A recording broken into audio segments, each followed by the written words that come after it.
Bright future coaching সেন্টারের পক্ষ থেকে তোমাদের জন্য একটা ম্যাথের প্রশ্ন, যে টাইপের প্রশ্ন ডাব্লিউপিপির পরীক্ষায় প্রতিবার একটা থাকবেই। এই প্রশ্নের সমাধান তোমাদের আমি দেখিয়ে দিচ্ছি। তার আগে তোমাদের জানতে হবে 9 দ্বারা বিভাজ্যতার নিয়ম।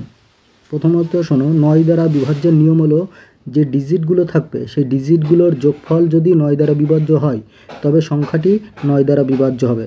যে তোমাদের স্টার চিহ্ন স্থানে কত হবে সেটা বের করতে বলেছে, তাহলে আমাদের ডিজিটগুলোর যোগফল আগে আমাদের বের করতে হবে। ডিজিটগুলোর যোগফল হলো 3 + 4 + 6 + 8 সমান সমান 3 আর 4 7 আর 6 13 আর 8 21। এখন আমাদের দেখতে হবে যে 21-এর পরবর্তী কোন সংখ্যাটা 9 দ্বারা বিভাজ্য। থেকে 21-এর পরে 27 আছে যেটা আমাদের 9 দ্বারা বিভাজ্য। তাহলে আমার 21-এর সাথে কত যোগ করলে 27 হবে? 3 যোগ করলে 24 হয়, 5 যোগ করলে 26 হয়, 4 যোগ করলে 25 হয়, 6 যোগ করলে 27 হচ্ছে। তাহলে 6 যোগ করলে আমাদের 27 হচ্ছে। অপশান এ হবে আমাদের সঠিক অ্যান্সার।